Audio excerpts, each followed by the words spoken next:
Hey guys അങ്ങനത്തെ കഴിഞ്ഞ വട്ടം നമ്മൾ പിസ്സ ഉണ്ടാക്കി അല്ല ആരോ കഴിഞ്ഞ ഒരു മെസ്സേജും ഇവിടെ കമൻറ്റിൽ പറഞ്ഞു പിസ്സയല്ല പിസ്സ എന്ന് പറയണം എന്നുള്ളത് കേട്ടോ. നമ്മൾ പറയുമ്പോൾ ഒരു പിസ്സ എന്ന് പറഞ്ഞ് ശീലിച്ചുകൊണ്ട് അങ്ങനെ പറഞ്ഞു പോകണം കേട്ടോ. അപ്പോൾ അതൊക്കെ ഉണ്ടാക്കിയതിന് ശേഷം അന്ന് തന്നെ ഞാൻ സോയാബീൻ്റെ ഒരു ഫ്രൈ ഉണ്ടാക്കിയിരുന്നു കേട്ടോ. അപ്പോൾ അതിൻ്റെ ഒരു റെസിപ്പി ഞാൻ യൂട്യൂബിൽ കണ്ടതാണ് നിങ്ങളോടും കൂടെ പറയണത്. അപ്പോൾ അത് 2 വീഡിയോ ഇട്ടിട്ടാണ് കേട്ടോ. അങ്ങനെ കുറച്ച് സോയാബീൻ നമ്മൾ വാങ്ങിച്ചെടുത്ത് 2 കപ്പ് സോയാബീൻ എടുത്തിട്ട് ഒരു ഇത്തിരി വെള്ളത്തിൽ ഉപ്പും കൂടെ എടുത്തിട്ട് ഇതുപോലെ ഒരു 3 മിനിറ്റോളം തിളപ്പിക്കുക.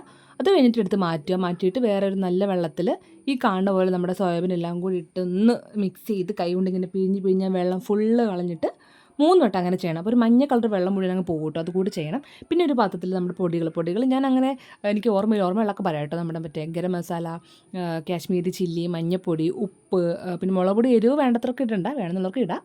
അതൊക്കെ ഇട്ടിട്ട് എല്ലാത്തിലും കൂടെ പുരട്ടി ഒരു 1 അവർ കൃത്യമായിട്ട് വെക്കുക. കറിവേപ്പിലൊക്കെ ഇട്ട് പുരട്ടി വെക്കുക. അതിന് ശേഷം മാത്രമായിട്ട് നമ്മളിത് വറുക്കാനെടുക്കുക. അതൊക്കെ ആ വീഡിയോയിൽ പറഞ്ഞാണേ.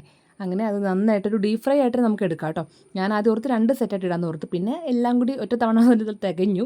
അതുകൊണ്ട് പിന്നെ ഒറ്റ തവണ തന്നെ ഇട്ടു. അല്ലെങ്കിൽ 2 സെറ്റായിട്ട് ഇട്ടാൽ ഒത്തിരി സമയം പോകുമല്ലോ. ഇത് ഏതാണ്ട് രാത്രി കുറച്ച് ലേറ്റ് ചെയ്ത് ഉണ്ടാക്കാൻ തുടങ്ങിയപ്പോൾ രാത്രി കഴിക്കേണ്ട സാധനമാണല്ലോ. ഇപ്പോഴത്തെ അടുപ്പിൽ അമ്മച്ചി മീൻകറിയൊക്കെ വെക്കുന്നുണ്ട്. അപ്പോൾ ഞങ്ങളെന്തായാലും ചോറ് കഴിക്കാറില്ല, നൈറ്റ് കഴിക്കാറില്ലല്ലോ. പിന്നെ സോയാബീൻ വറുത്ത് കഴിഞ്ഞാൽ അത് പെറുക്കിയെടുത്ത് കഴിക്കാമല്ലോ. അപ്പോൾ നമ്മുടെ സോയാബീൻ ഏകദേശം സെറ്റ് ആവുകയാണ്. കാരണം ഫുൾ ഫ്ലെയിമിൽ വെക്കുക, കരിഞ്ഞു പോലൊന്ന് മേടിച്ചിട്ട്.